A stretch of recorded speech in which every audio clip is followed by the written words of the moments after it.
Hello? Hello, Internet. It's me, the Unapologetic Geek. And here we are at the end of the month to finish our much loved topic of movies that scare us or scared us at some point. Um, Now, in case you missed the last one, you can always go back and rewatch it. But we made a list of all the things that we did discuss, all the movies that we did discuss there. We're going to try not to repeat ourselves, but we can't make any promises because we're all kind of spacey.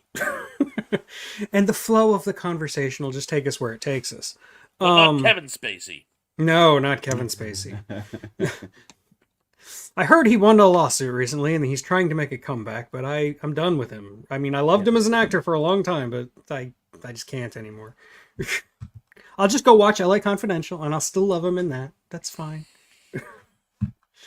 So, before I really get started, let me say hi to people. First of all, got to say hi to Sean. He was here first, and then he had to change computers. I don't know if he's back, but hi, Sean, if you're here. Um, and Danny Staten, greetings from South Carolina. Greetings from St. Louis, home of the blues, and where you guys are from. Cape Cod, Mass. Wash. Represent. Yeah. Let's see. The Unapologetic Geek is here. Let's see. He is. Indy's here. Indeed. And yeah, I did kind of rage quit for a little while on the trivia questions, but mostly it was just I got too busy and I just like kept putting it off and putting it off. So what I've got to do is I've just got to make a long list of trivia questions and set them up so that they auto drop every day and just do that like once a month or something. And then I'll get back to it. It'll happen. They say my Uh questions are hard. God, your questions are like, dude. I like the ones that I think are easy turn out to be the hard ones, and the ones that I think are a little hard, everybody's like, "I was easy." I don't understand. Daily Dan, hello. How are you? Denny. Let's see. Tracy's here. Awesome. Hello, Tracy. Tracy. You should go check out her channel. She has the occasional stream. She's fun. Do do do. Oh, BK, of course, is here. Love you, BK. And Scott is here also. I'm not here. No, apparently you're not. I don't know where you went. I wonder whatever happened to me. Oh, sorry. I'm here. My cat. I'm battling a mighty beast who's demanding that I open up the window in freezing temperatures. So. You're on the internet and you just mentioned a cat. You know what you have to do. Oh yeah. That's true. Ooh, Biggie. Yeah. Love the eyes. Yeah. She's my rag doll. Hey, cats and kittens. There we go. I Now miss we got that at cat. least like 10,000 more viewers just because of that. So. So yes, R.I.P. Matthew Perry and Richard Mole. Yeah. Also, I'm wearing my Pittsburgh Penguins jersey in honor of Adam Johnson, who had a horrific death last night. I accidentally clicked on the video, not knowing what I was watching, and then I saw Adam Johnson basically die on the ice, and you don't want to see that. It's gross. um, let's see. On that note, Oh, Tracy loves your cat, Scott. Oh, thank you, Tracy. So I think we're just gonna get started, and instead of me starting this time, I'm gonna hand it off to Thrash first. He can start. Oh, okay. Of course, I'm fully prepared.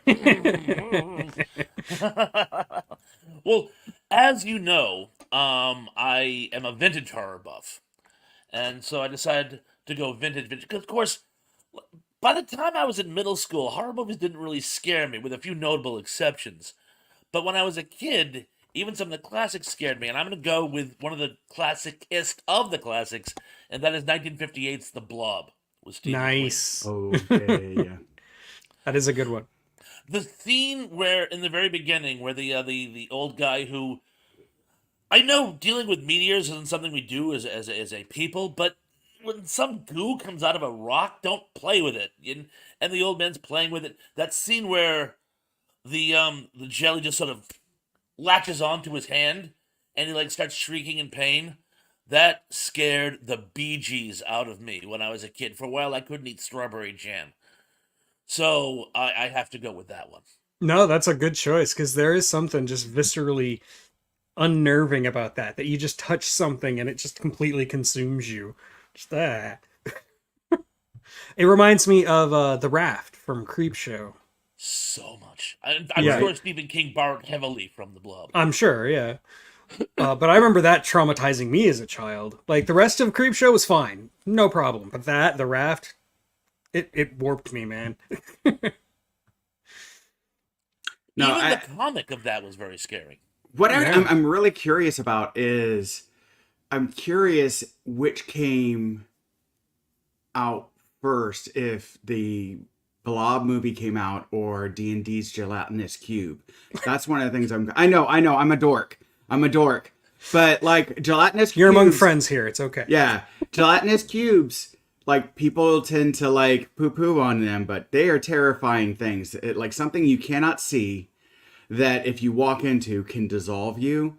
Like, is like you're just walking along, da, da, da, da, and you just walk right into this like ooze, and you're stuck and you're being digested alive. It's to me that's a terrifying thing. I'm sure The Blob came first. Yeah, I'm Although, sure too. Pretty And sure so, it predates but Kayaks, yeah. but I think the Quatermass. There was a Quatermass movie with a very similar Oh, plot, yeah. and I'm not 100% on that. I think the Quatermass story may have preceded The Blob. I'm not off the top of my head. If anybody knows where I can get an affordable DVD copy of the Quatermass movies that is in my region, I would really appreciate that. Because I've wanted to do a Quatermass video for years, and I can't get my hands on one. At least not without spending over $100, and I'm not going to do that. sorry, the beast Oh. is beckoning me to let her out. I'll be right back. No We'll be problem. right here. I have First, an associate who might be able to help you there. I'll make a couple calls. okay, cool. Yeah, let me know. Keith, hi, hello, Keith. I know you're not seeing the screen, but you're hearing us. Always good to have you. And let's see, Nicole Baker's also here on break, I imagine. It's always good to have you. Glad you're here. Michael DeCosimo, hello. And yes, the stuff, of course, very similar. It is kind of a blob. I did a retrospect on the stuff, by the way. Excellent, On my channel. excellent. Love the stuff. You can't get enough of that wonderful stuff. Do you know that they actually hired commercial making production companies to do the mock commercials in the movie? Oh, no, I didn't. Yeah, they That's did. cool. Yeah. Yeah, Indy says Quatermass did beat the blob. I had a hunch it did. Someone Yeah. told me it did, but I haven't seen either one in probably 20 years. And yes, Nicole's on break. So I think we're going to continue in clockwise. So that means it's Scott's turn. Scotty. Scotty doesn't know. Scotty doesn't know. Scotty doesn't. You're muted, Scott. Sorry, I was talking to my cat and I didn't want to disturb you. And in that case, hi Nicole. Apparently that didn't get heard. But no, like, I have to go with an absolute classic, and to me, like, for the longest time when I was a kid, thought was based on a true story, and that's the Texas Chainsaw Massacre, because I absolutely could see that being a true thing, right? And then later, when you learn about Ed Gein and you know all of these influences, and like these things actually happen. Like to me, that movie becomes even more terrifying because like the more news that we hear about stuff, like we're hearing about, like you hear about some disturbing facts, and a family that engages in this. And another thing that I also like, and I find interesting was, you know, previously the scary things were always in the city, like at the turn of the previous century, Hi, right? Nicole. And then as we move along and we start getting more people living in the cities and less people living in the country and rural areas and what have you, now the scary things really start, you know, you start to see this turn, especially in the 70s, towards the scary things living in, you know, the country, right? and because they're the others now, and we don't know what they do, and their culture is weird and all that different stuff. And so that's another thing that always I found interesting, was that especially like in the 70s, you really start to see how there's this, the scary things aren't in the city any longer, right? Like the country mouse versus the city mouse or whatever. Like now the scary things all happen in the country, and they're all weird and dangerous and all that. Well, the thing about the country is you're in the wilderness, you're in the middle of nowhere. If you're in a city, there's 10,000 people that are going to hear you scream. They may still not do anything, but Right. at least there's plenty of witnesses, potential witnesses. You're out in the woods, and the only people are you and the people who are going to victimize you. You can scream all you want, nothing's going to happen. Right.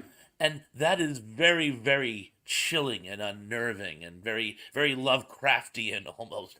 There was actually, the funny thing when you mentioned true story is I had heard years ago, and I'm gonna just throw this out there and hope that it's quasi accurate. While the Texas Chainsaw Massacre is not a true story, it's loosely adapted from the story of this Sawney Bean, who was, I believe, he was a Scotsman, and they lived in the Highlands, out in the middle of nowhere. And he and the whole family, their shtick was they were bandits and they would rob travelers as they passed by. But when that wasn't really enough to put food on the table, they turned to cannibalism as well. And I remember reading the story going, wow. And again, I'm not sure if it's 100% accurate or not, but again, the fact that stuff like that, actually there were precursors to it. No, the Texas Chainsaw Massacre is, it's plausible scary, and when something that's scary is also plausible, it intensifies the scariness of it. Right. The thing about the Texas Chainsaw Massacre, like in the last video, we talked about a lot of movies that unnerve us or get under our skin and creep us out. The Texas Chainsaw Massacre is just intense horror. Like, especially the last 20 minutes, the whole dinner scene, that's endurance. That is hardcore, in your face. You are going to die kind of horror. And, you know, people like to remember the Texas Chainsaw Massacre as being this bloody, gory movie. It really isn't. Like, yeah, you see like bone furniture and stuff like that, which that if it, I mean, Spoiler. yeah, No, I'm just kidding. I'm sorry. I mean, if it is like based on what you said, Thresh, that makes a lot of sense. I really buy that because it makes more sense than Ed Gein. But the whole furniture out of people thing, that's all Ed Gein.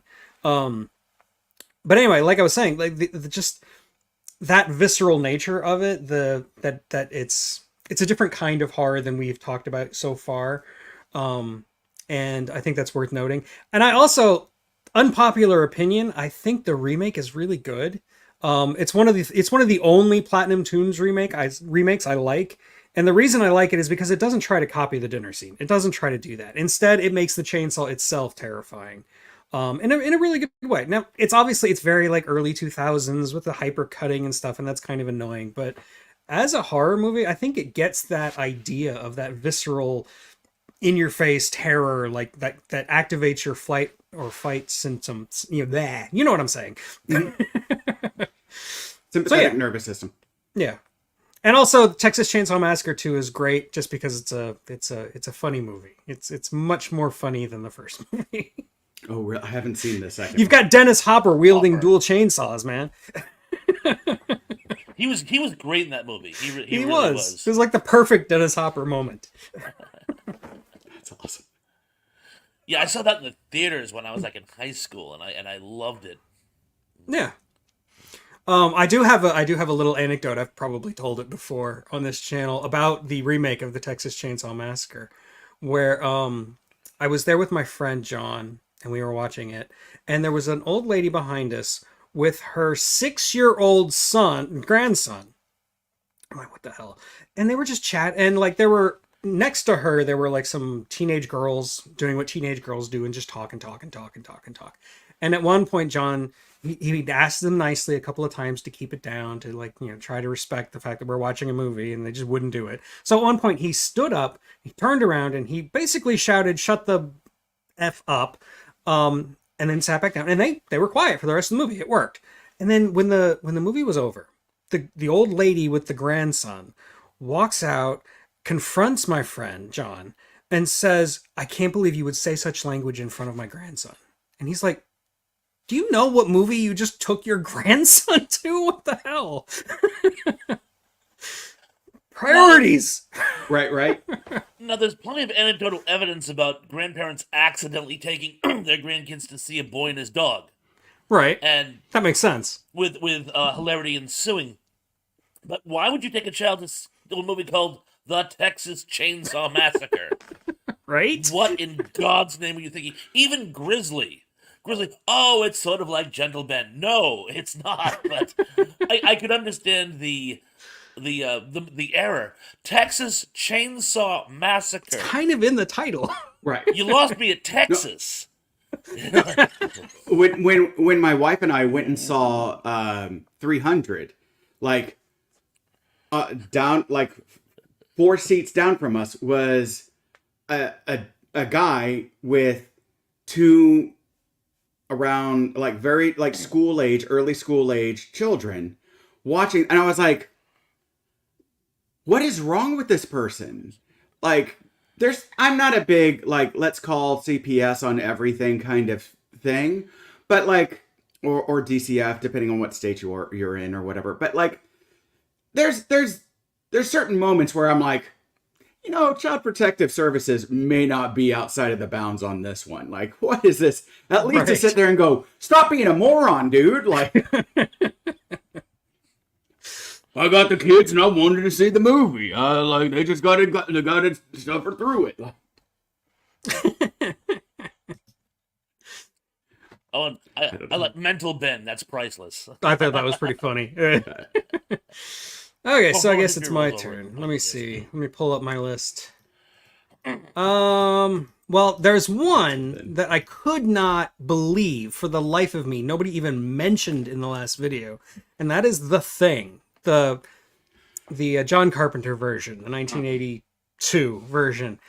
In terms of paranoia and just that fear of everybody around you turning into an other, and that there's some monster hiding in the shadows that's going to assimilate you and turn into you. I mean, that's just terrifying stuff. Like, talk about getting under your skin. I mean, that literally gets under your skin. Well, And the fact that more they were completely isolated in the Antarctic and the frozen wastes and everything about that movie. and even more so now as we're starting to find that as like the Arctic and the Arctic are starting to melt, and there's ancient viruses that are now starting to no longer be dormant, right? And we don't know what they are. They're so old, we no longer have a defense against them, right? That it now becomes even more because, like we go there, we research, we don't think about this. Somebody catches something, somebody, spreads it, it comes back to us, all this different stuff. And then it, with growing populations, and also as, like sea levels rise and people retreat, and we start to get more cloistered because we lose landmass, these things can start to really spread, right? And so it becomes a much more terrifying thing because, kind of like the Texas Chainsaw Massacre, it becomes, maybe not a dormant creature living in the dark or whatever, but like this infection kind of concept, right? Becomes a much more realistic thing. And a much more terrifying thing because it becomes a little bit more realistic. Right? A lot of people think that the 1982 The Thing is basically an allegory for AIDS. It's not, because the AIDS epidemic actually happened immediately after the movie came out. But you can see the parallels there, especially, that just fear that everybody around you might have it and you might contract it from them. And You don't even want to touch them. You literally yeah, don't even exactly. Want to You touch literally don't even want to touch them. And then, in The Thing, they're all men. So, you got that like 80s Gotcha. homophobia around AIDS going on. So, I mean, like the parallels are definitely there and you can see it. It's not the way it was written, not the way it was designed, but it works. It holds water. Yeah. Right. Whether it was intended or not, it does hold water. And again, growing up in that era, like in the being, young, but still aware, right, of this fear and this awareness And then now again with COVID-19 and us having to like isolate and that you can't go around people and social distancing and all that, it becomes, as we get more of these experiences, to me it becomes even more terrifying because you're like, oh, like it rings a little bit more true and harkens on our own little experiences that we have, right? So Yeah, man, like I learned about, 12, 13 years ago when I got diagnosed with diabetes. Always listen to Wilford Brimley. Always. yeah, right. He's always right. He was speaking Ironically, truth. a little connection there. Yeah. It's funny you mentioned Wilford Brimley because no, I think the reason I didn't think of The Thing is because again, I was a little bit older when I saw it, and I was kind of out of my getting scared with films. Although there were a couple notable exceptions. Um, there was a great jump scare when the chest opens up and bites the I guy's love hands that. off. Yeah, I it's a mean, great gag. best in the whole movie.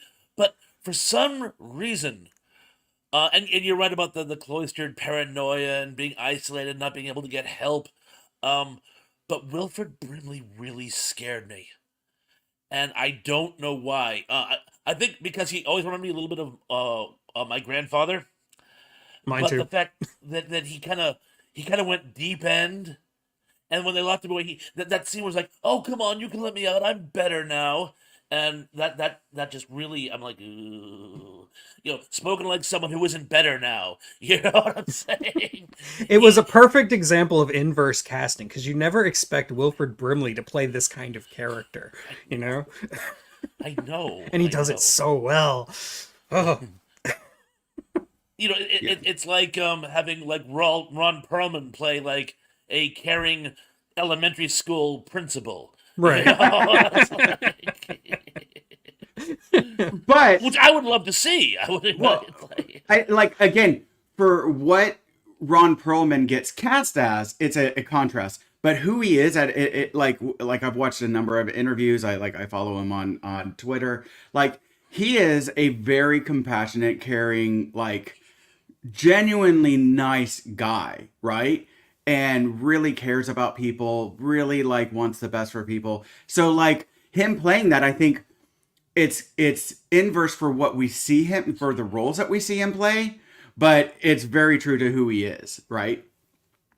No, and I think that that's actually pretty true for actors.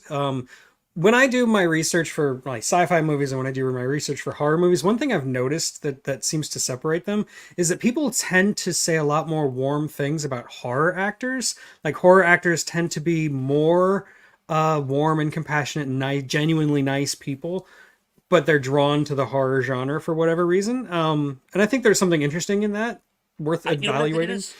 I think it is. I think it's a detachment. It's easier Yeah, for them to be objective, so they can like get into the role better. I mean, Richard Ramirez couldn't get into the head of a bad person because he already is a bad person. He can't be objective about it. Vincent Price was a wonderful person, so he could kind of St. Louis he native. there you go. But he could actually he could see what made people scared, and because those people scared him, so he could attack it from that angle. Um, often people who like actresses who play mean girls are always the nicest people that you will ever meet. Yada yada blah blah blah. It's like it's always these really sweet, wonderful actresses no one can say a bad thing about. Actresses that people can't stand never get cast as mean girls. Why? Because they already are. Right. Best example I can think of on such short notice. That's good. Yeah. Anything else about the thing? Anybody? Anybody? Anybody? I want with Wilford Brimley to be my third grandfather is all. Like that's the only thing. I can see that. I do have one question. I just want to read into the record. There's a working theory that some people have that not only is Kurt Russell actually infected, and he's been battling the thing the whole time because they've become rivals. They've been separated so long, both want their strain to take over the Earth. But one more wrinkle to that is that the Keith David character is also infected, and they're kind of having a little. It's that pissing contest. Is there's this very subtle thing going on between the two of them, and that's why Keith David takes the bottle because he goes, "You can't infect me. I'm already infected. So even if you're infected, this isn't going to do anything." What do you guys think of this? I think they're both infected. I think by the rules laid out in the movie, they have to be infected. Like the odds that they're not are ridiculously low because this thing infects you at the molecular level.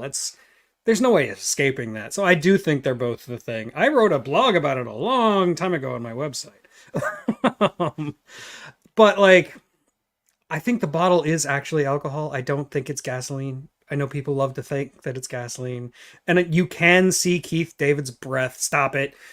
And also the thing, multiple times you see the thing exhale as a human and it's breathing in the air. Like there's a lot of theories that kind of annoy me about the thing, about the ending of the thing. But the fact that they're both a thing, I think it's true. I think it has to be true. Well, I didn't think it was gasoline in the bottle. I think it was alcohol. But it's just the idea is if you can get it from casual contact. Remember, they said we should make our own Right. Should food. separate our food and everything. Yeah, yeah, yeah. So if you're sharing a bottle with somebody, well, that would be Right. infecting them. Of And that's why course. Keith David doesn't care. I'm already infected, So it is Yeah. alcohol. It's more just the idea of saying, do your worst. Right. I haven't thought that deeply about it, and it's been forever since I've seen the thing. And so but I really like that um that theory. And I actually like I haven't really watched any horror films. And so I think, for my horror film this year, for coming with Halloween coming up, I think I'm going to go back and watch The Thing, and I'm going to think of it from that perspective, and we'll go from You there. absolutely should. Yes. Yeah. I think I'm going to too, and we can revisit the matter. I do think that there's an argument to be made that the thing can infect you and you cannot know you're infected until it's too late. Like you'll slowly be like assimilated and not realize that that's what's happening to you. I think that's what happened to Wilford Brimley's character, whose name obviously escapes me. Fuchs? No, Fuchs was a different character. But no, I think Wilford Brimley's character, you see him, he's panicking and he like breaks up the radio room and stuff. But I think it's more than just the panic of spreading it to the outside world. I think he knows deep down that he's already turning. So stuff like that. Like You should definitely watch the Fever thing. I Dream. could talk about it for hours. Kind of. Yeah. Ray Bradbury wrote Fever Dream, I want to say. But And yet, Danny, the definitive answer is Kurt Russell was not infected, according to John Carpenter. But what does it matter what John Carpenter thinks? what does he know? And also, John Carpenter is producing and possibly even directing a new sequel to the original The Thing. So, I mean, not the original The Thing, like The Thing from 1982. You know what I mean? We did actually. No, Oh, I And he hasn't directed a movie in like 20 years. Yeah, well, he's in maybe like retirement. 15. Yeah. Blair, thank you. His name was Blair. Indie guy. so Yes. here's what I want the audience to put down. I want them okay, if John Carpenter creates a sequel, who are the actors and actresses you want to, or actors or whatever, who do you want to see in that sequel? That's who I would like to know. Like just while we continue to talk about movies, I'd love to see the audience put down like who are the actors that you would love to see in the sequel, like that you think could play that like that kind of duality of infection and because you have to have like I don't know how like where they're going to go with it, but you have to have a medical like at least one medical expert that comes in and has like all these like theories and answers and things like that, like a Dr. Fauci-esque type person or whatever. Like again, not trying to get into the political aspect, but like Said the F word. Oh my God. I know. Not trying to get into the political aspect, but like again, kind of like how he was used, right? And again, with the pros and cons, the correct and the correct actions and the mistakes that he made, right? We saw it play out, right? Like where right? And it was almost like a movie, right? Where like we did things right, we did things wrong. And, it was, so like you have to have that character, in this, I think with the sequel and everything. So, I would be interested in that. Like I would be interested in who the audience. Just I for don't audience disagree with you. I engagement. think that could be interesting. They kind of did that a little bit with Mary Elizabeth Winstead in the prequel. I wouldn't mind seeing her come back just because I love her. but I could not get through the prequel. I tried. it's so not a good hard. movie. Don't get me wrong. I don't It didn't like the grip me. prequel. I I've just never like seen Mary the Elizabeth prequel. Winstead. Well, who doesn't? Yeah. Now, what was I going to say? Oh, the 1982 The Thing. I think why it works so well is that it's part of that late 70s, early 80s, like working class horror, like just regular Joes in a regular Joe working conditions, having to face something extraordinary. Like Alien. That kind of mentality. And I think if you bring in an expert, it kind of takes away from that. But I think if you're going to do a modern sequel, like if it takes place in the modern day, you're going to Antarctica, you should have an expert. Like, I don't see them just Right. like sending truckers to Antarctica anymore. You Right. know? Well, and that's my thought because again, like, you know, the especially with modern equipment, like you're gonna have like, you know, some sort of expert, whether it's you're a corporation going down there to, you know, for whatever reason, or if you're what's the scientific research government agency, not the NIH, but The anyways. CDC? Like, what are we talking about? anyways, like some sort of government like agency that like it'd probably be like a government backed like funded corporation that go into to explore it or whatever, like, you know. But you're like, I don't feel like you would like anymore you would just have random people like randos going down there. You would have like the workers, but you'd have to have, you know, the way that corporations do it, you'd have to have someone overseeing it, a director or whatever, and also like a science expert or what have you. And so, you know, and again, because you're going to Antarctica, you're going to have some sort of medical expert oftentimes for safety reasons because of OSHA. Damn OSHA. And so and so My so body like over the ocean. that's what like because like that's my only thing is like if you go to unrealistic, like, so we got into our inflatable boat and we just pedaled our way down, like, you know, it's like it just becomes unbelievable, right? So just doing it in a smart way, and again, I would love to have a medical expert that doesn't know the answers, right? Like, Dale we've Johnson done- has some fighting words. I don't what? think you should compare the 1951 version and the 1982 version because they're two very different movies. They both take place in Antarctica. They both involve them like unearthing a spaceship and a thing comes out. But that's it. That's the only thing they have in common.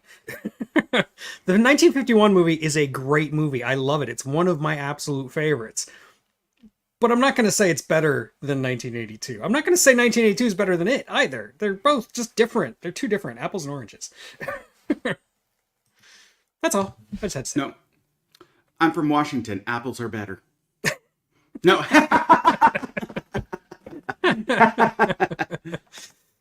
Okay, Thresh. But I did grow up in Florida, so I do also love oranges.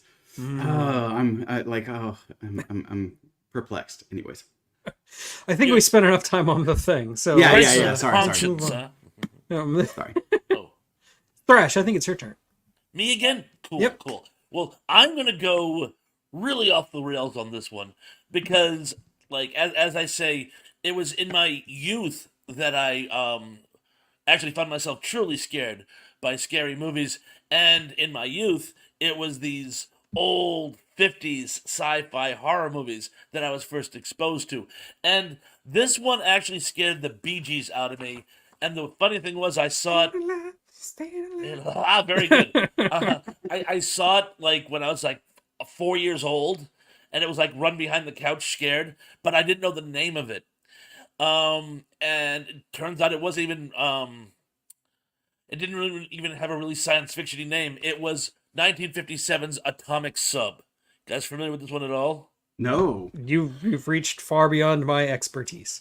It's a very schlocky sci-fi movie. This atomic sub is going under the Arctic. Speaking of the Arctics, and they're doing an I exploration. acknowledge you, mission. Danny. I acknowledge you. Danny. You are correct. And they stumble upon a spaceship with an alien in it that has telekinetic powers, and he makes people explode and catch on fire and do scary things.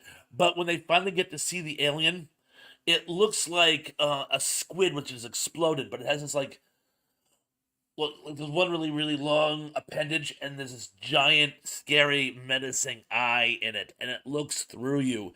And every time this giant eye looked at the screen, I jumped out of my Dr. Denton's. And I would just like I said, I would literally run behind the couch or under the coffee table. And again, this movie really, really affected me. And now the funny thing is, when you watch it now, it's laughable. It's absolutely, and that's the funny thing about these old '50s sci-fi movies. Not only is the special effects, well, I don't want to say pathetic. They were doing the best they could with the budget and the abilities they had at the time, but they're just downright schlocky to the point where you can only watch them as a joke, really, as a form of like humor, and yet at the same time, in the moment, as a small child, they could be really really scary. Mhm. Oh, no crap. Indy says that it was written by Irving Block, who also wrote Forbidden Planet and Kronos. I did not know that. That's cool. Wow. Because I've never even heard of the movie until Wow, now. fun fact, Indy. Thank you. Oh, and my Very mom good. is here. Hello, mom of Tug. Hello. Hi, Tug, Mama Tug. Um, but yeah, one of the reasons I do my YouTube channel is because I want to show that what we consider like 1950s sci-fi schlock, which is like its own genre at this point. A lot of it has value beyond like laughing at it. I think a good example that's very similar to what you brought up is It Came from Outer Space, which, you got the big monster with the big eye coming right at you in the camera. And that movie has all these other themes about like paranoia, about just that sense of maybe we're the bad guys and the aliens are actually the good guys and we have our own dark side, and stuff like that. I mean, it gets really deep. Even something schlocky and stupid like The Brain That Wouldn't Die has a lot to say about feminism. We watched that on this channel, and like, I was really surprised by how deep you can get with these movies that so many people just dismiss as schlocky and stupid. Said my piece. No, and I love that because it harkens to like what Stephen Hawking said before he passed away about like sometimes our like fear of maybe I don't remember if he said this or if it was my interpretation, but like I remember him talking about like if we were ever visited by aliens, right, that we would be conquered or something like that, or this, right? And I think that's what he said. I think he said like this, that we would be like the fear would be we would be conquered, right? Because they would be an invading, they would come here to conquer us. And I like, to me, that says more about us than it does about the aliens, because in order to get to that point of technology and and everything, to be able to get to this, you have to have been able to survive a lot, right, without destroying yourself. Because if you have the potential to travel across galaxies and light years and all this different stuff, that means you easily have the technology to destroy your entire civilization and your planet, right? So in order to be able to get to that point, you have to have been able to get past this infighting that we see among ourselves as we speak right now. And so this fear that they're coming to conquer us, to me, actually says more about how we're still so primitive, rather than says like much about them. And it's more, to me, like it's always, like I always say, like the things that we say oftentimes are more of a projection of our own internal thinking than someone else's thinking. Well, I do Right. think, I don't want to get too like overtly political, but like talking about the mentality of the 1950s, this is post World War II. This is like right when the world decided, okay, the age of empires is over. No more imperialism. We're not going to build empires anymore. The age of colonialism has to stop. And I think that mentality was really hard to grapple with, because I mean, that was the way the world worked for a couple of thousand years, like So the idea that we would just get rid of that, and could we actually do that, when at the same time we have this looming threat of nuclear annihilation by the Soviet Union, which did not want to end the Age Right. of Empires. It No, still wanted to absolutely. be an empire. I think that kind of stuff that comes out in movies like It Came from Outer Space, or probably even The Atomic Submarine, because most 50s movies deal with this, especially 50s sci-fi. And I think that yeah, you can definitely look at movies from that sociological perspective and get a lot of meaning out of it. So yeah, I agree. Yeah, it tells you a lot. Yeah, it tells you a lot about the people. Like because again, like you were talking about with the movie that Fire on the Plains. Oh, that yeah. Yeah, That you yeah, mentioned in yeah. the last video. The Japanese war movie. Yeah, like and how it was a reflection of post World War II, right? And told you a lot about the culture to the best of their ability under their strap, their limitations. It like that's one of the things to me, like especially going back with these older movies, being able to see the Lance. culture, being able to see the cultures, and hopefully for us to learn from them because we're seeing what they went through, and hopefully we don't make the same mistakes, and they talk, and one of the beauties is that they really do talk. What I've always been like historically growing up, like old movies are poo poo, right? And like I want to see something modern, right? And like My wife but still then- feels that way. and so like when like friendships with you, like watching TMC with like my mom and things like that, starting to get an appreciation for these older movies, right?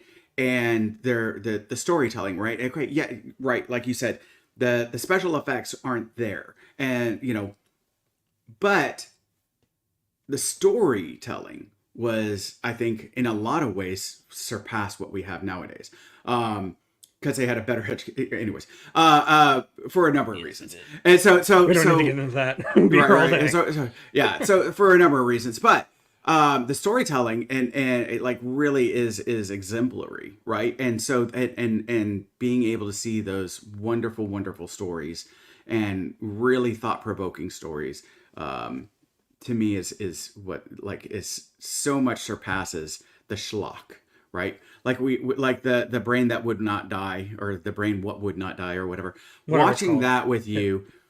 No, I just like saying what would not die. But anyways, I like watching that with you was such a fun experience because yeah, there was like the ha schlocky stuff or whatever that you saw, but like we really did have like this really great discussion about like some of the concepts of the movie, and it was a really fascinating experience, and so like it really, it's unfortunate that, especially with YouTube and the copyright and everything, that it Yeah, I wish I caused a could still be problem. doing public domain theater, but it just wasn't worth the headache.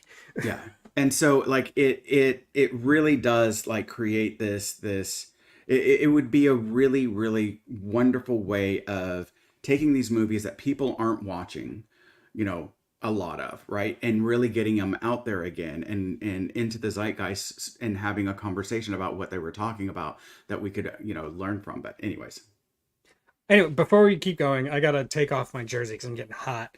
I'm really gonna confuse any hockey fans in the audience because what I have underneath this Pittsburgh Penguins jersey is a Philadelphia Flyers shirt. Trying to break the space-time continuum here. No Bruins? why are you trying to make me hate you so much?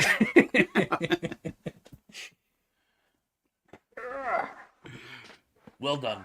All right. It's getting hot in here, so take off all your clothes. All right. It's my turn. Yeah, it's your Okay. turn. Sorry. Let me pull up my list. Oh, so speaking of movies that were like portrayed as being realistic and actually like as silly as it is now in watching it, because it was portrayed as found footage, was actually made it a lot more scarier at the time, was the Blair Witch Project. No, this is a good one. This was actually on my list. Yeah, yeah. Yeah, like that one, because of the fact that like when you're watching it and you're just watching it as a movie, you're like, oh, this is good, right? Like it's a good movie, right? But their marketing for it was so brilliant, and it was huge. It was a huge movie because that it was portrayed as found footage movie, as found footage, right? That they turned it, that they released, right? That it It's wasn't hard a for movie. anyone born like in the last 20, 30 years to understand that we didn't have a way of interpreting that blending of fact and fiction. Like nowadays with the internet, that's everything. Like being able to tell the difference between what's real and what's not on the internet and being skeptical of everything, that's just like a modern day mindset. But in the late 90s, that wasn't a thing yet. And this Right. was exploiting that weakness that we had. Um, whether or not you actually bought it didn't even matter. Just the thought that it could be at least partially real was enough to scare the crap out of you. And let's be honest, most of the movie's just three kids wandering around in the woods getting lost. And there's something Right. about it that just like gets really deeply under your skin. If you think this is real footage, and as somebody who walked around with a camera attached to my face at that age, like, yeah, it kind of does feel like real footage. um, and that it can just spiral and suddenly like go into this violent, horrible place of inexplicable horrors and all kinds of stuff. Like, I don't know, that's a very real thing, and I don't like it when people poo poo the Blair Witch Project. I think it is an important movie for its Hmm. time. Yeah, found footage has been done a lot better since then, but actually, I still think it holds up against a lot of the schlock that came after it. Oh yeah. Because it does get into that psychology. You understand why they're still holding the camera. Like a lot of found footage movies just dismiss that out of hand. But like she even says, like, in order to cope with what's happening, I have to be able to look through the lens to divorce myself from the reality outside. So it makes sense. And then when they try to take that away from her, she's, in tears. This is all I have. This is everything. It's like I really appreciate that aspect of the Blair Witch Project now. Yeah. Right. It gave her the reason that you're holding on to it is it allows you to dissociate yourself from what's actually going on because living this nightmare is too terrifying, right? Nowadays we have our smartphones and all that different stuff that like we've taken TV and the boob tube to a whole nother level of escapism, right? And Right. that like the whole joke of like everyone's in our phones and again I laugh at this because the generations that are complaining about kids always being in their smartphones, I've seen plenty of my grandparents or my parents' generation, and all they are like, even when they come to visit, their generation are on that smartphone trying to keep up with like whatever's going on in the news or with their little like bubble, right, of getting this information and stuff like that. And so like where we dissociate in such a way, especially nowadays. Like you really start to see how it's a maladaptive coping mechanism. And so then you take that and you put yourself in that place, especially now, I right? think With in this some ways my dissociation. mother is more online than I am. Like she understands Instagram and Pinterest and I do not. Right, right, right. And it's like it because we're trying to disconnect from like the modern day horrors that we're living in, right? The constant stress that we're under all the time, rising price, all this different stuff. Like we think about these minor stresses that we have, rising prices, inflation, gas, whatever, all this like wars, all these different like terrors. And so what do? We're always on the phone, right? To try and feel in control of something, right? And to separate ourselves, right? It almost actually makes it more unrealistic by looking at it from the phone than being present in our real life experience and talking about it, right? So when you go back and you look at the Blair Witch, to me, it actually makes even more sense that it's the camcorder, right? And we didn't have smartphones back then, right? We had like if you're lucky, you had the Nokia, like most like that was expensive to have The the snake Nokia. machine. Right. Yeah, like that was the Nokia was really expensive. Like like pagers were, we still use pagers back then, right? And so, which my kids are like, what? And so, what is this? And so dissociating, all she had was that camera, right? To dissociate herself from from the horror of what's going on. And it makes so much more sense especially when we look at our modern day, like, I could see 10 years later going like, this is silly. But here we are 20 years later, and we're all just addicted to this, right? We are all addicted to this to keep ourselves emotionally secure. It makes so much more sense, especially when you bring that up, Eric, that this is her way of coping with the distress. And like this is all I have. When you take some of these people and you have them put their phones away, this how to deal with all the distress of the life, like, this is all I have kind of thing, right? It's really, really fascinating. So Well, I think that's part of the story's like meta narrative, is the idea that the only thing that's giving us comfort is our insistence that this isn't real, that this is just a movie, like, that's why we choose to watch it this way and think of it as a fake reality when it could be actual reality. There's a lot of layers to that, and I think it's actually surprisingly deep. But yeah, I don't poo-poo the Blair Witch Project. I think it's great. yeah, I still love it. It's not my favorite found footage movie. My favorite found footage movie is Wreck, but that's a subject for another day. I have not seen Wreck. The amazing thing, you mentioned the marketing of the Blair Witch, and it was marketed brilliantly. I'd be hard put to think of another film that was marketed as well. Specifically, and I don't know if you guys remember this. Of course, I've always been a fan of history as well. Hence the fascination with war movies and stuff like that.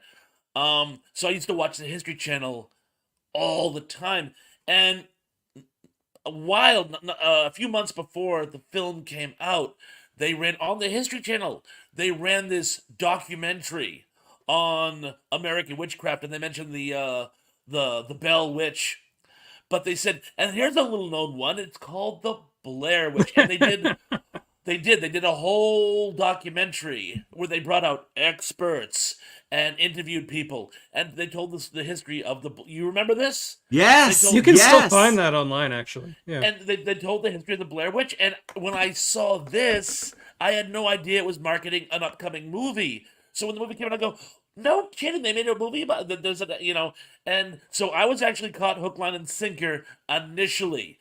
And they said, oh no, that documentary. And I go, well, I saw a documentary on this, and it was unrelated. No, you saw a made-up documentary, and it was very closely related. And I go, Unfortunately, it was a sign of things to come for the History Channel. you're not whistling Dixie. You mean the gaslighting network? Yeah. Yeah. That's right. I went there. Ancient aliens actually assassinated Lincoln. I thought you knew that. And Hitler survived the war and is living in Cuba. He's 139 now. Okay, for clarification, it is... Here, let me actually put a banner up. John Benna? No, I like, see people are... nothing. The movie is called this. This. Wreck. Oh. Yeah. As in record. Right. Not as in Edmund Fitzgerald. Right. Okay, yeah, because I looked at, I was like, this doesn't look that's what like you're looking Eric's for. 2020. Like, It's a Spanish movie. oh, okay. So the Spanish El language. Reco. Yeah. There is an American remake, but I do not recommend it. You lost me at American remake. Yeah, it's bad.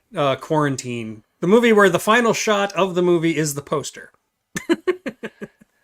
Oh, so the Spanish film is about a pandemic situation. I think I heard about this on Dark Corners. I haven't seen it, but I've heard about it. It's really good. Like, as a found footage movie, it's really, really good.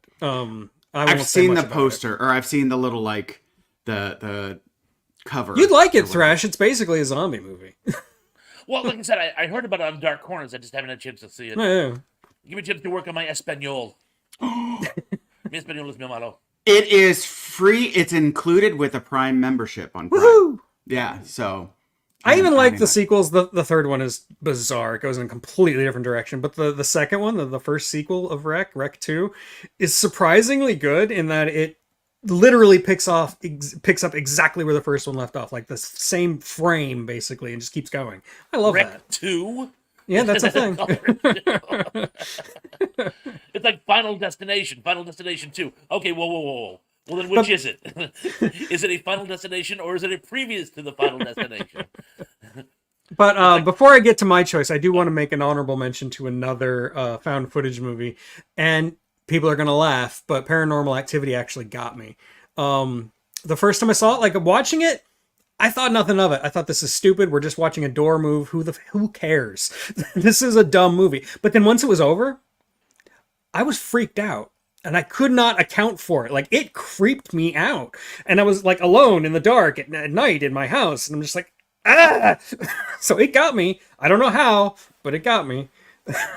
I'll buy that. It's like, I'll buy that. maybe there is an afterlife. My God, Just weird. I can't explain it. So anyway, I'm going to get back to my list. that's what converted Eric into his faith. So And then the sequels completely ruined it for me. right, exactly.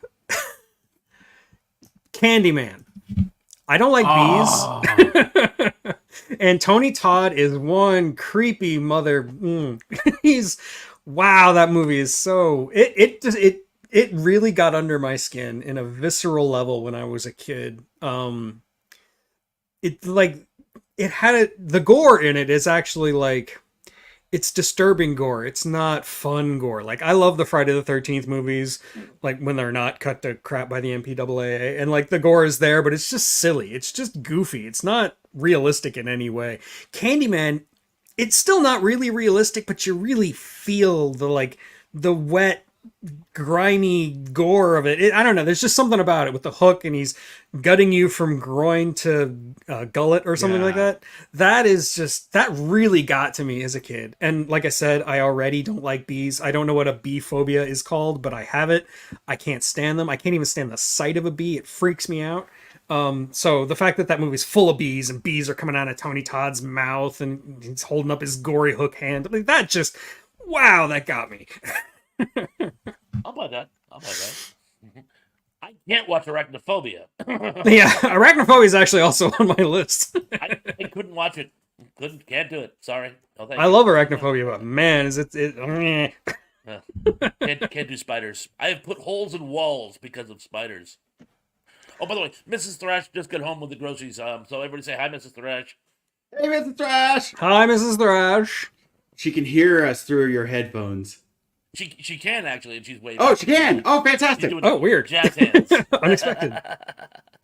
Melissa phobia, but I like Melissa. I got nothing against Melissa. Sweet Melissa.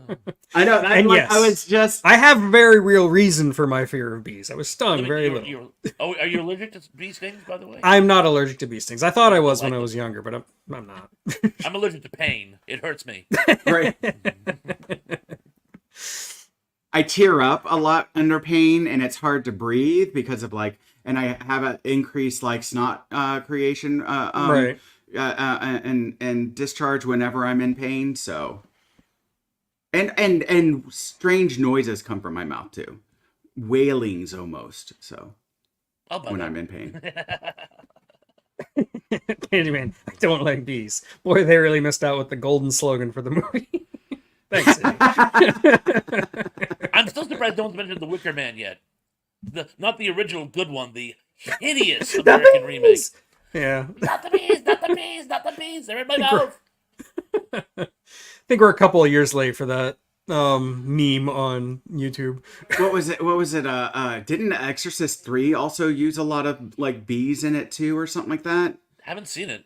I don't I checked out by remember. that point. Exorcist 3, I think, went to somewhere It went in a ancient- weird direction, but it was it has- Egyptian or something like that. the thing I will say about The Exorcist 3 is I think it has the best jump scare in cinema history. Period.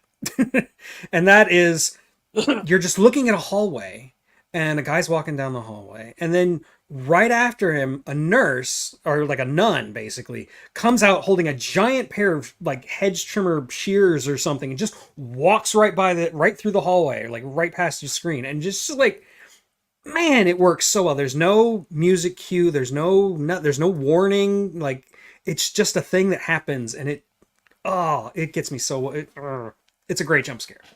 I like it. I don't remember anything else about the movie except that, and Brad Dourif, I think, is in it briefly. Is there something wrong with me that I missed the jump scare posts on YouTube? I used to love those. You didn't miss anything. But I heard they took them off the air because people were actually getting like panic attacks, or Really? even like palpitations. But I'm like, I thought it was fun. There's one where it's like actual sighting of a lake monster, and you go to this like perfect, pristine, quiet, yeah, and there's a duck swimming, and you're like, oh, I wonder what's behind the duck, and you're looking at, and this kid just jumps out at you and goes, wow, and I'm like, I jumped out of my skin. And when my skin came back on, I'm like, I was laughing hysterically. That was so much fun. You got me. But again, it was probably before I was on high blood pressure medicine, so probably just as well they did take them off. Maybe, you know what? Maybe it was Exorcist 2. There was one of them that was like taking, like there's, or maybe I'm confusing it with 2 was the something one else. that's in like a mental hospital, and it's really bizarre, and nobody likes it. I There only was seen the one. first one. I don't know. There was one I remember it being something related to like Egypt and like bees and stuff. Like I don't know, man. Like I think you're and I thought it thinking was- of actually the 4th one, the prequel, Dominion. I think that's the one that goes to Egypt, and I think there are bees in it. I think that's what you're thinking of. Oh, okay. Yeah. There's actually 2 versions of it, so it's really confusing, but whatever. Yeah. From what I hear, though, they're all better than the new one. The new one is apparently really, really bad. Oh, really? Yeah. Okay. All right. I don't see a point of like, especially, to me, there's certain ones like, is this remake going to like, especially like, is there a reason to redo this movie other than making a profit off of it and exploiting the name, right? Is there a reason to make this that is going to dramatically be improved, right? Like, I don't see anything with Exorcist, which to me just one of the best horror movies, right? There's nothing technologically that we could do that I see that could dramatically make it better. And in fact, the older film to me makes it creepier, right? And so digitalizing it and better CGI, like what are you going to do? Make the CGI like the pea soup look better? Like to me, the pea soup, you can't improve on that, right? And so like, what are you going to make her like, her inappropriate comments about relationships with the priest? Are you somehow going to use CGI to make that better? Like, no. Like, I mean, like there's nothing that gets improved by, other than just trying to profit off of this great movie. Okay, I have a soapbox. I know we already talked about The Exorcist in the last movie, but one thing I did not talk about with The Exorcist is that if you watch it from the perspective of the mother, it's a much deeper movie than if you look at it from the perspective of Regan, which is what I did as a kid because I was a kid. And I was disturbed at the idea of being possessed. But if you look at it from the point of view of a mother, she's doing everything she can to fix her daughter who's broken, and she's doing everything. Like, she doesn't have faith, she's not a religious person, so she's going to the normal route. She's going to psychologists, she's going to doctors, she's doing everything she possibly can, and there's nothing left for her but to trust in this religious, what she considers religious nonsense, to let these 2 guys go into a room with her daughter and do their exorcism thing, because she's done. There's nothing left for her to do to fix her own daughter. She's got to have some kind of faith in something, even if it's the hardest thing in the world for her to do, because she has to put her own ego aside in order to save her daughter. And I feel like all of the sequels completely miss that point. Absolutely missed that point, especially the new one. From what I hear, it's about like the patriarchy and stuff. I don't know, whatever. And I don't understand the idea of remaking a movie as good as The Exorcist. I just don't see the point. If you're gonna remake a movie, remake a good movie that was flawed. Remake a movie that you know you can make better. That's why I was not averse to the idea of remaking Rollerball, because I don't think Rollerball is a perfect movie. Unfortunately, the remake of Rollerball is about 1,000 times worse than the original. It's so bad. So like that's my philosophy: is you should take a movie that was flawed and fix it. That's what a remake should be. But of course, Hollywood doesn't think that way. They think if it was a moneymaker before, it'll be a moneymaker now. If it wasn't enough of a moneymaker before, it won't make money now. So why would you remake it? That's how Hollywood thinks. So. The only thing that really how should I put this, that I think makes it plausible to remake movies is, let's say it's based on a really good book, like most of them are, and the first one, for whatever reason, wasn't particularly accurate. When you want to make something more accurate to the source material, see under Dune. Now, I Or The loved. Thing. Here, this is where we came in, as the saying goes, or The Shining, any number. But yeah, and I loved the Dune from 1984, and I know opinion is divided on it. But I had so much fun watching this movie. It's just a fun movie. I'm with you, Thrash. I'll thank defend you. Thank you. The new Dune remake is far more accurate, although not completely accurate, but far more accurate to the book. And I'm really, really, really disturbed that we have to keep waiting for the second part, because they ended the first one just as it was getting good. We haven't even met Feyd-Rautha yet. I know. So it's really, but I will grant them, it was far more accurate to the source material, and that was in and of itself a good reason. And there's one thing I gotta throw out there, Tug, because I think you hit the nail on the head. As far as the distraught mother, and I haven't seen any of the other versions. I have seen the original, but the mother at her wit's end. The scene where she opens the door and you see Max von Sydow in silhouette, she's genuinely terrified. It's very subtle, because she just sort of opens the door, but you can tell she's cringing. She's like, "What am I getting myself into?" But she has to do it again to save her broken daughter. Max von Sydow, and I know he's the good guy, Max von Sydow is almost as scary as the demon. And I'm sure that they did that intentionally. Max von Sydow is he has a presence which makes one scared. But yes, the idea of seeing it from the mother's point of view, I think, is amazing, and I wish I had thought of it. I think that's the best way to look at it personally, as a parent. No, I have not seen it since becoming a parent, and so I'm right The there. movie with you. completely changes once you're a parent. And seeing it from that perspective, or reflecting on it from that perspective, like especially when you're throwing in the fact that like she's a non-believer and she's just and again also, I work in mental health. I have had to explain to families we don't perform exorcisms on our children. I have had to have that conversation many a time. It's a bad idea. Yeah. And ended up having to contact Children Protective Services the third time I've had to have that conversation with a family.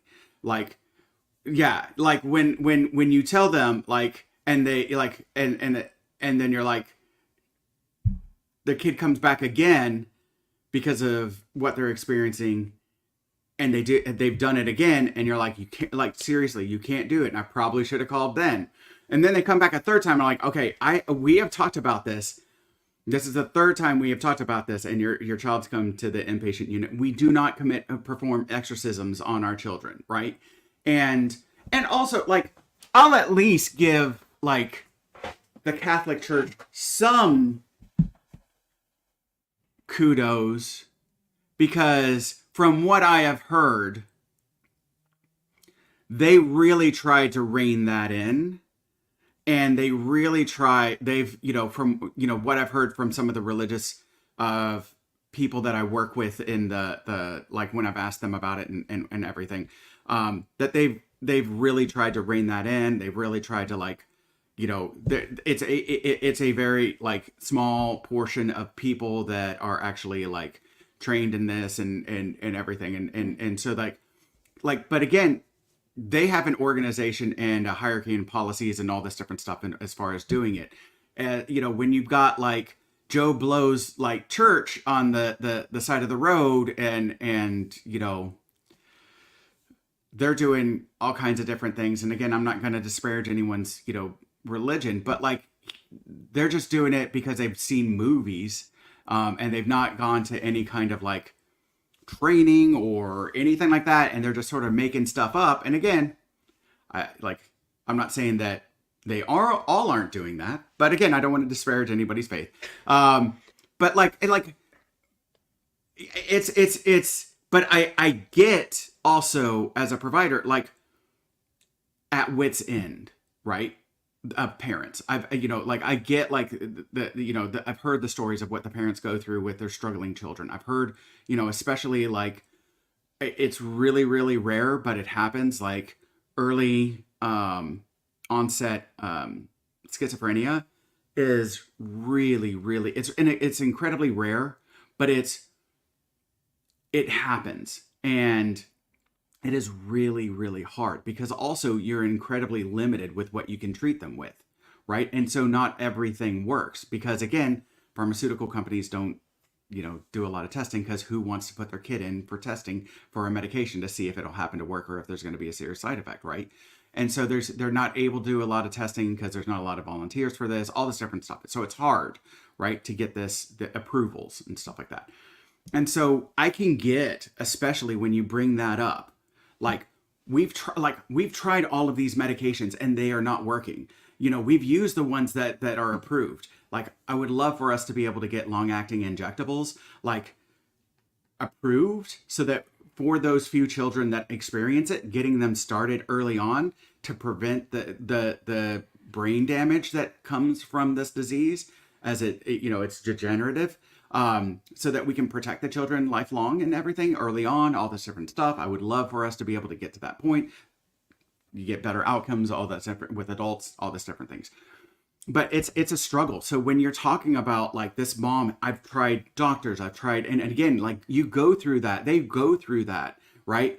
Of like, I've tried doctors, I've tried this, I've tried that. And the mom is at her wit's end. Like that makes so much more like, it makes it so much more emotional to me now that I reflect on it. That's such a great, great point. And again, I think even with like modern healthcare, I think it could be, if it's portrayed from that experience, like the emotional struggle, and then you bring this in for like halfway in, like you're really delving into the emotional struggle of this mom and what they're going through with the child, with our modern treatments and all these different things, like, and the struggles that she goes through, that she finally breaks because I just need something to alleviate my child because it's breaking my heart. Oh, it could be such a powerful emotional movie. And then you bring in the horror of it all, like when it turns out that it's the devil. Like, I think that would be a great remake, right? To me, if you really like went heavy-handed with the emotional pain of the mom trying to rescue her child, I think.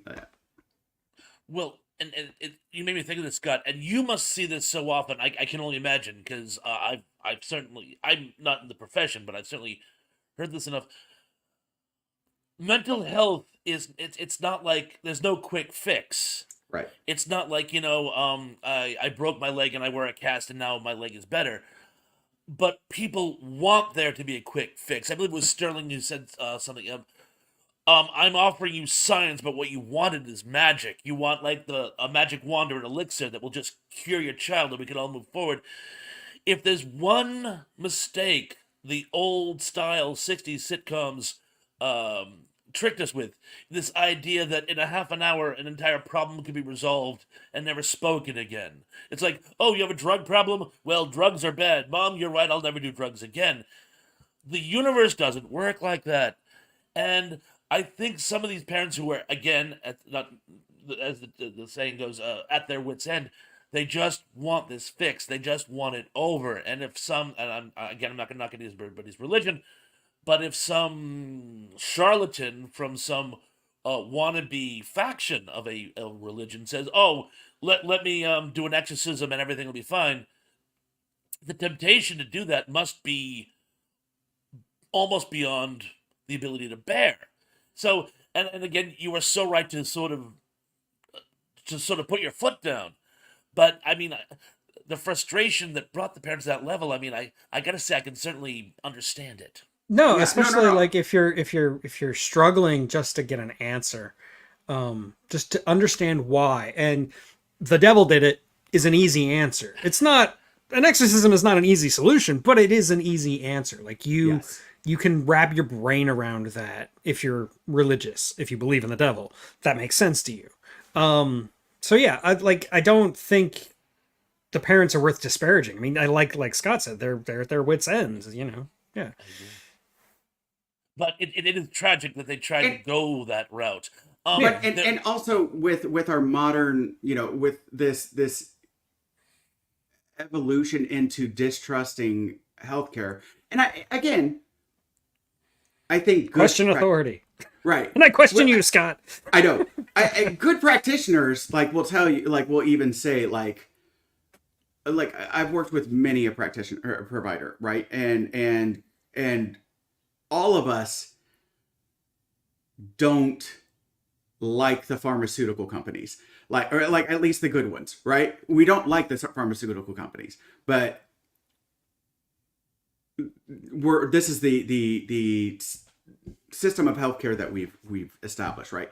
And so you know I always try to talk to my clients about look, I get your reservations. Trust me, I have similar reservations, right? About some of this stuff. However, at least we have studies, right? And scientific evaluations of these. Some of the over counter stuff and what have you. There's no research required for that, right? They're just and again, when you get into some of it, it can be as much hocus pocus as some other things, right? Some of it can be really, really good. Some of it can be really, really effective. It's there's no overseeing, right, with that. And so anyways, not Yeah, to, we should to we get should off, we right? should Yeah, move yeah, yeah. on. We should get back on topic. Yeah. We strayed really far afield. Yeah, sorry. I don't even But remember get, whose yeah, turn yeah. it was. No. So I this is a get really people's lively again. conversation. I think it would be to bring it back to the topic. I think it would be again also with the modern distrust of healthcare and things like that. I think again there's avenues that one could take to redo the Exorcist in a modern mindset, right? And especially from the parent and the struggles and things having side effects, things not working, all this different stuff. There's this inherent distrust, and but trying to do whatever you can. It would be a really, really powerful emotional movie, and a great horror. All right, the commenters are complaining, so we gotta stay Sorry. back Oh, on my topic. Sorry, commenters. My bad. That was my fault. My fault. Oh, there's plenty of blame to go around, Scott. The Exorcist was it itself a diversion. I don't even remember what movie we were talking about when I brought up The Exorcist. The Exorcist. Oh, Bees, Candyman. It was Candyman, and I brought Oh, out okay, yes, one right, you're of the right. Bees. Oh, Yeah, sorry. wow, our tangent did have a tangent, didn't it? Wow. Yeah, So, that sorry means about it's, that. Sorry about that. Thrash's turn, I guess, because I Really? picked Candyman. I forget what I was talking about. No, I'm kidding. I'm kidding. I'm going to go a little left of field on this one because sometimes the things that scared me most about movies was not the movie itself. It was the ad campaign around it talking about marketing. There was this, for example, there was this shtick. You saw it all the time in the 70s, usually on radio spots, but they did it on TV too. And what they would do is they would have this the voiceover would have this very scary voice, and he'd be like, "This movie is so disturbing. We're recommending that you don't see it." It's where the whole the shtick "don't" horror movie came from. But what they would do at the end of the commercial, they would say, "To avoid fainting, repeat to yourself," and they would have these group of people that would say, "It's just a Just a movie. movie, It's right." just a movie. It's just." And for some reason, this zombie-like chanting, for some reason, that freaked me out as a kid. These people, I picture a room full of people about to pass out, screaming, "It's not a movie," and it disturbed me as a child. It explains a lot. But I'm gonna go with one particular ad campaign that I used to actually run out of the room from, and it's the Larry Cohen movie "It's Alive." Which, don't get me wrong, there's plenty of actual scares in the movie. But what really scared me was it was they would show the bassinet and it would just turn very slowly. Like, we're gonna make you look at this horrific baby, but we're going to nurse it first. And I remember being like 8 years old, running out of the room. I didn't even want to go to the TV because I was afraid it would speed up and then show me before I could get away. I'd run out of the room because I was always afraid that because I'd actually seen the commercial before, but I kept thinking this time they're actually going to show it. And for some reason, that commercial scared me. And actually, for years, there was that lub dub, lub dub, lub dub. There was this very specific lub dub, and this very kind of chilling sort of organ music. And whenever I heard that, it would like actually make me uncomfortable. And yeah, for some reason, that really, really stayed with me. No, I can understand that totally. Yeah. I remember like, even like the cover at the video store of It's Alive was kind of creepy to me. Like, I don't think I've ever actually seen the movie. I imagine it's probably schlocky and stupid, but like, it was really well marketed as a horror movie. The movie's actually pretty good. It is schlock, and it was on a low budget, but it's mostly jump scares and stuff. But there's a couple of genuinely scary scenes in it. I gotta make a note of this. Sean is talking about The Tingler. I've actually got a video on it. You should watch it. What's not to love about that movie? Vincent Price literally walking around on acid. Well, like, not the actor wasn't literally on acid, but the character is on acid. And that fear can, in and of itself, create a monster that like literally comes out of your spine. I love that movie. William Castle was a genius, and the world is sadder with him gone. You were in that movie about I was loosely based on his. The back of my head is in Matinee. Yeah. That's amazing. That's amazing. Apparently, my family's leaving. Oh, bye, Tug's Right. family. Yeah, they're probably just going to grocery stores. wait, I Tug, just came back from the you're in what movie? I'm in Matinee. It was filmed at Universal Studios right across from my high school, and I was an extra, along with Oh, a lot of really? people. My cousin's in it too. Yeah, I didn't realize that. I never knew that. I have to like go through it frame by frame to find myself again. It's only the back of my head, and it literally is just like 2 or 3 frames. You can barely Okay. see it. It's Hey, still very cool. absolutely right. Very cool. Yeah. Yeah. Okay. So I think we talked around it, but I don't think. Correct me if I'm wrong, but the Poltergeist. I don't think that was actually on our list. Yeah, I think we mentioned it in passing, and I just mentioned how the clown scared me, but I think that was Yeah. all we talked about.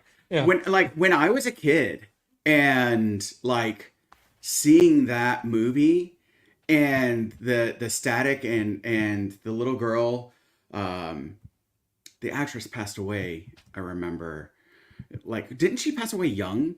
Very young. Yeah, that's what I Yeah. thought. And so, like right after they filmed 3. Poltergeist 3. Yeah. really, okay, Like yeah, it hadn't even been released yet. She'd already done Yeah, it. exactly. that's right. I It remember. was Yeah, just canned.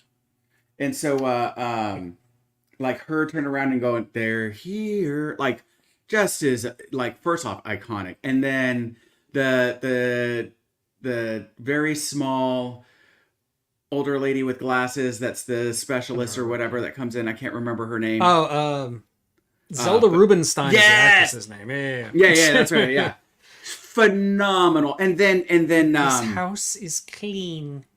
oh, why is my oh man, every actor's name like Coach Hayden. Oh, Coach. Yeah. Yeah. Drawing a blank myself. I would know it if I heard it. He's also in Devil's Craig T. Advocate. Nelson. Craig T. Nelson. Yeah. He is one of my favorite actors. Like Parenthood, like anything that he is in, I love to watch. Like I love Craig T. Nelson, and again, just like the cast in that, the whole just kind of, you have angered the ancient, spirits of the Indian burial ground. All of that construct was just such a That's also horrifying, another movie where the parents are at their wits' end. right? Yeah. Very much Good so. point. Good point. Yeah, and so it's just it's a great movie, and like the slime baby when she's birthed out of the TV, like Yeah, and like covered in like pink goo. Goo, It's yeah. oh, that disturbed me. Yeah. yeah, like I like because they're really being like it's like I don't know if that was their intent, but like they're birthing from the No, that was definitely the intent. Yeah. Yeah. okay, was it? Yeah. It's like I like it was so overt, but it really like I've seen like sheeps be born and like animals being born and like it looks like that and it is disgusting. And so like I don't even think humans look that disgusting as much as like as I've some seen a couple animals of and births. stuff They're like pretty gross. But They are- I don't think they're they quite are that pretty- bad. right but like it's yeah it was disturbing as a child watching that and terrifying that like and I remember going like are we on an Indian burial ground? Like is our house on an Indian burial ground? Like is this gonna happen to us? Like I also did have a big a big not TV, a big tree outside my bedroom window. So yeah, that got to me too. The whole like tree eating the boy, you know. When And of course it was speak- Florida, so it was always thunderstorms. right? When speaking of things out of the mouths of children being on the scary side, when my granddaughter was very young, we were living in a different house. We were renting, and she used to speak. She was like 4, and she would speak of the Asian boys would come over and play, and the Asian boys are coming to play today. I played with the Asian boys yesterday. And we're like, Asian boys, what is she talking about? And then it occurred to us, to a child who genealogy was she was not an expert on, indigenous may look like Asian to them. And I went, oh dear God, this house is built on an indigenous burial ground. Oh no, no. Oh dear God. They were Wampanoag kids from 300 years ago. And I'm like, oh no. And I think the house was haunted, I'll be honest with you. And I don't want to sound like a nutcase, but most people have reached that conclusion, so I have nothing to worry about. But yeah, I think that house was haunted. But yeah. Also, Emily Miller, who usually shows up in my chat at some point, but she's not here today.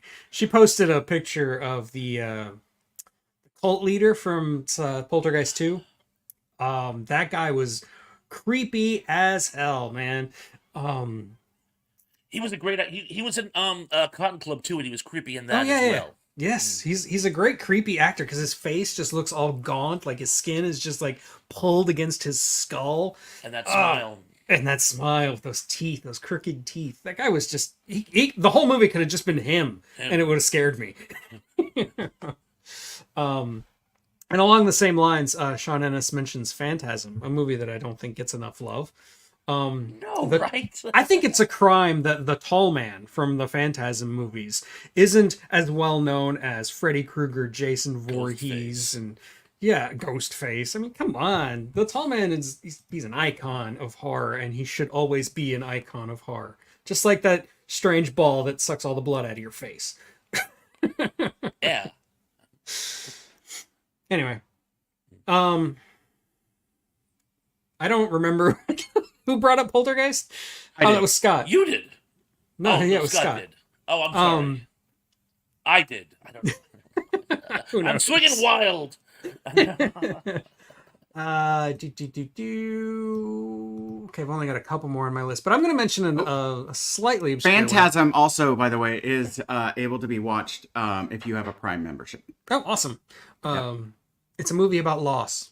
Like, if you look at it that way, it'll make a lot of sense. I'm going to bring up an animated movie because I don't think that we've given enough animated movies love here.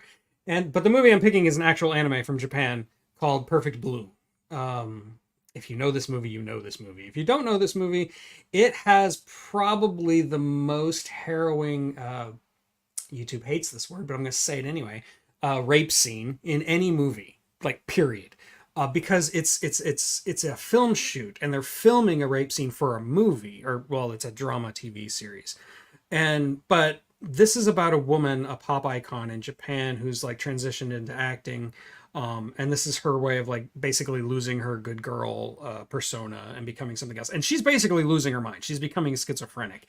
And during this rape scene, it's all of that trauma, all of the horror of everything that's happening to her psychologically is like infused into the scene within a scene. And the whole thing is very meta and very like disturbing, and it's the way it's drawn just really draws you in. And like I don't really know how to describe Perfect Blue.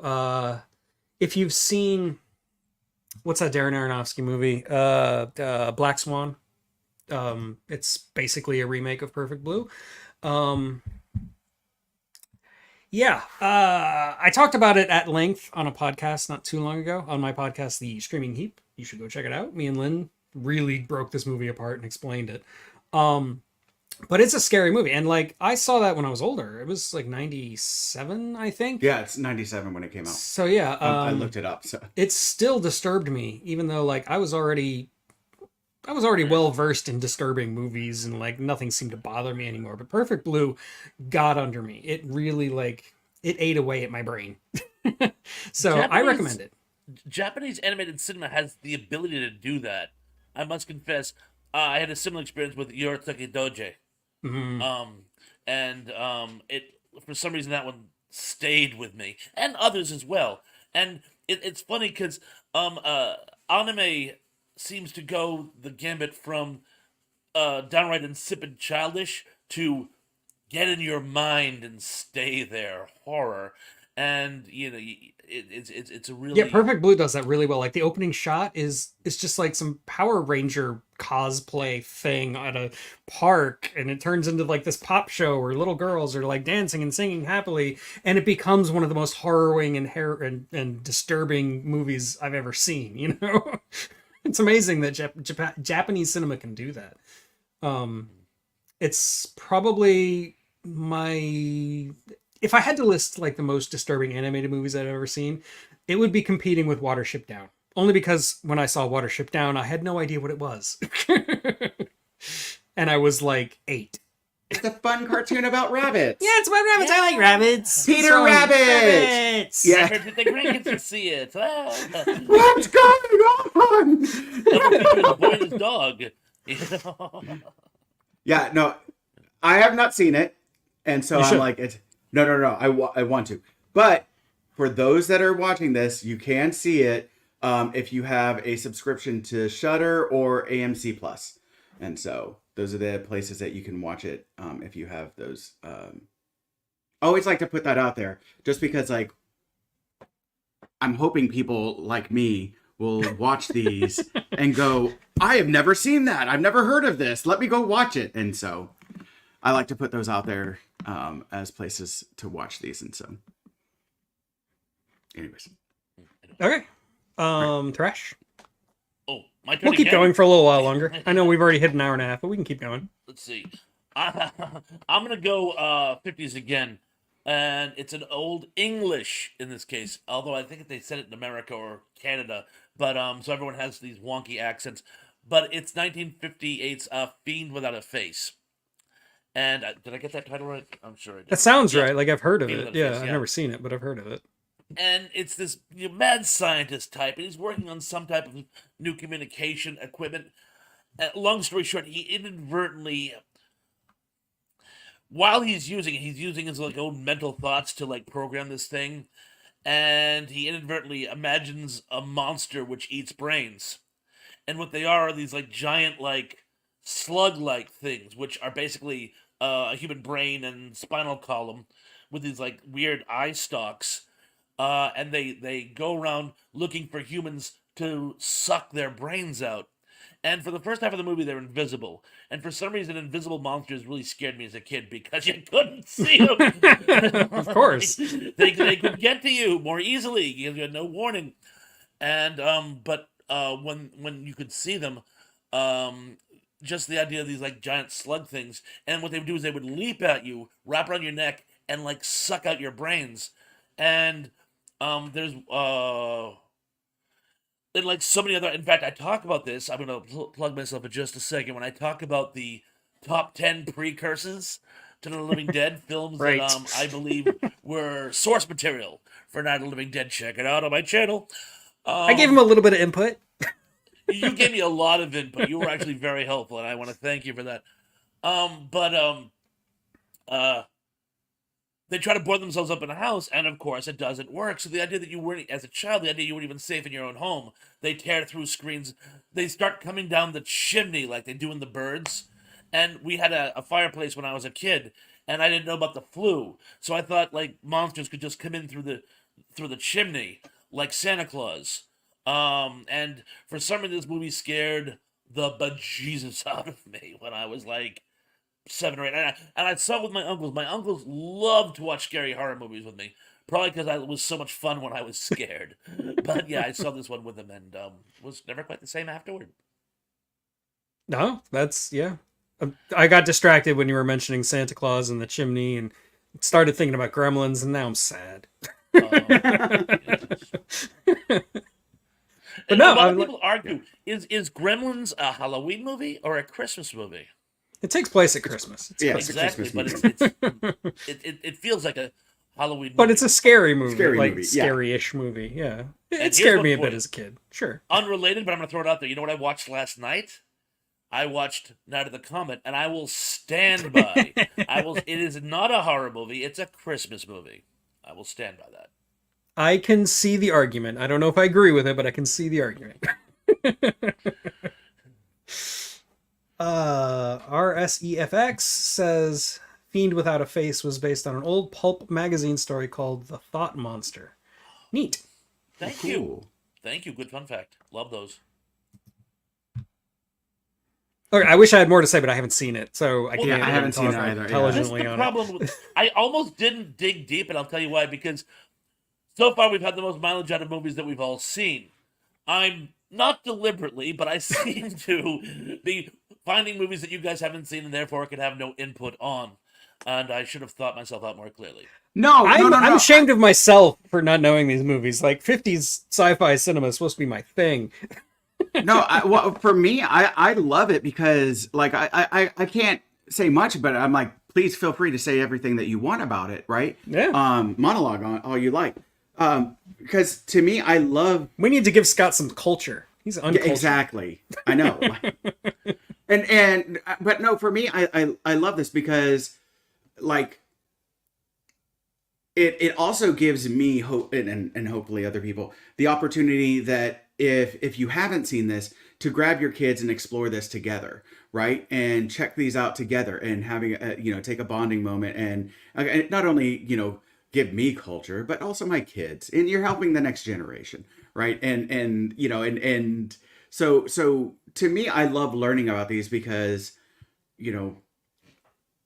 there's things that we all have passions for that we'll spend time in, and having friends that have other passions, like it just allows you, like I may not have enough time in order to delve into some of this stuff, but having you two as friends and everything, it enriches me that like no, check this out, you'll see this, right? And it's what we love about movies, right?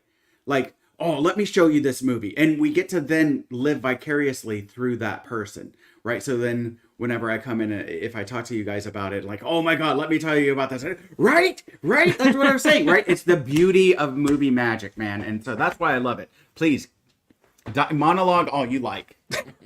Well, Scott, I'm gonna have to say this is the last one, so it's your turn. You get the last say again. Okay. I will go with a more modern one, and it's hearkening to my love, which is comics, and it's a horror comic of sorts, right? It's a horror version based on a comic character called Brightburn, about like if you truly had like you have Superman, and he's this moral person. But how many times do we get that intrusive thought as we're driving along about this person who's driving like a lunatic and like something large just smashing their car because we're so angry, right? you give a child this much power without the forethought of what the actual consequences of their action, and they are very likely to misuse that power. And Brightburn really takes that concept of Superman, and rather than this noble character from birth, is truly just a person and a child who is bullied and othered and seen as different and knows that they're different and develops powers beyond other kids and takes that power for themselves, right? And from a parental perspective, like a mom who loves their child and is trying to do everything to take care of, protect, and raise their child. And then the conflict that it takes, that you have Jonathan Clark of Superman ilk, who is this noble guy that teaches his son the ropes and things like that. You have a father in Brightburn who wants to be that guy, but is also human and understands, like, there's something wrong with this kid. And really, like, starts to, and the splitting that it causes, the conflict that it causes between these two parents, and how to properly take care, a mother that's almost enabling versus a father that wants to set boundaries and all this different stuff. It's a really, really, really good movie, and it's terrifying to think of. Again, it's like the Gods Among Us, series of Superman, or of Justice League, where like Lois Lane is killed and Superman kind of goes dark, right? And what happens if, right, kind of construct. No, And, I mean, and it, yeah, I remember when the movie was coming out. I remember seeing the previews, and I remember really liking the concept. I haven't actually seen it. It just like passed me by, but I really wanted to see it, and I still want to see it. So maybe I'll make it a priority. I do like that idea. I mean, it's a little cliche now with things like The Boys and Watchmen, where you take people with superpowers and what would that psychologically do to them. But I do think it doesn't get explored enough in the right ways. Like I think a really good example, like in a mainstream comic book adaptation, you take Netflix's version of Jessica Jones and you got The Purple Man, which is a silly title for a comic book villain, but you got David Tennant playing this guy who can basically just tell you to do something and you have to do it. Like, and what that power does to him, it turns him into a straight up sociopath. And like the road that just, it just seems like a logical character progression. If you had this power, this is what would happen to you. It's kind of like how I look at the original Invisible Man. Like that's the idea of the Invisible Man, is if you had this power, it would break you. That absolute power corrupts absolutely kind of stuff. The Kevin So yeah, Bacon movie, of course, is the pinnacle of that. Where he yeah, actually becomes a sexual predator. that's true. Yeah. Speaking of rape, Speaking of which. I too have not seen the movie, but again, I love the monologue on it. You paint a very good picture. Like the first that popped into my mind was, of course, possibly the most chilling scene in Carrie, the original, not as good remake. Speaking of not as good remakes, but where Sissy Spacek looks at her mother in the eye and says, "There's going to be some changes around here," and there's just this chill in the air after she says it, like, "Oh no, oh dear," and because of course she has telekinetic now. But of course, what happens? She can't control her power, and hilarity ensues. Also, help me out here, guys. I'm going back over 30 years, and I didn't actually have this series. I had a friend who had it. It was a comic book series where it was one of those alternate universe type situations. It's superheroes, and just like they did in the World War II comics, they go off to fight World War III. But in this case, they come back and they all have PTSD. Are you guys familiar with this at all? doesn't sound familiar to me. I think it sounds like something that's been described to me before, but it's not something I'm familiar with. Like it It was a sounds great vaguely familiar. it was a great premise, and I remember I read the books when I was in college because a friend of mine had them. I think it was a limited series. Um, and but it was weird. They were dark and they were bitter and they were damaged, and oftentimes terrible things happened to them, or they would do terrible things again because of this PTSD. And just like other soldiers that come back from war, they're going to see things which will disturb them, and what would that do to their character? Right. So I mean, again, Scott, I love the concept. I think it would work very well. Sorry, just replying to Sean. He was talking about Legion, which also, yeah, Legion did a really good job exploring the psychosis of having powers, especially that first season. It kind of went off the rails by the end, but like, man, and it had Aubrey Plaza in it, so what's not to love? I am Legion, for we are many. I had a train of thought, but I think it's still boarding at the station, so I think we should let this one go. This was so much fun. This one really. This really was a fun. blast. I really like this subject. But I did want to suggest that maybe next month I have to have you, Thrash, because I think we should talk about our favorite war movies, because that was a topic that was brought up last episode. So I think we should do it. I know you're a horror movie aficionado. You will know a million more war movies than I do. So Just on an international level. yeah, but we should definitely do it. I'm in like Flynn. Okay, I will update you when. It'll probably be like 2 weeks. That sounds like a good idea. Yeah. I think that's a great one, especially with Veterans Day coming up, right? Oh, there you go. That's a good idea. Yeah, Veterans November. Day is What day is that? That's November 11th. Tuesday. yeah. No, Saturday. That's a So Saturday. sorry. it's So it'd be the day after. So let's do the 12th. Let's just go ahead and pencil that in. there you go. I'm All right. in like Flynn. It's my dad's birthday too, by the way. Okay. Dada Thrash. Papa. Well, happy birthday, Papa Thrash. Right? My birthday is actually the 5th of November. Remember. Do you plead the fifth? I like yours better. Although I don't know the poem, so I can't do the whole. Just shtick. yeah, all I remember is remember the 5th of November. That's all I got. Something about Guy Fawkes blowing up a building. Yeah. They do it actually in that Natalie Portman movie. V for Vendetta. V for Vendetta. Yeah. It's like the opening line of the movie is remember the 5th of November. Before that, I always used to think of November 5th as November 5th, 1955, because that's when Marty McFly goes back in time to. Oh, I never thought about that. That's awesome. Yeah. Anyway, yeah. War films. Think about it. Definitely. My list will be like 6 movies long, but I have a list. I'll try to narrow it down to 10. I'll try to narrow it down to 10.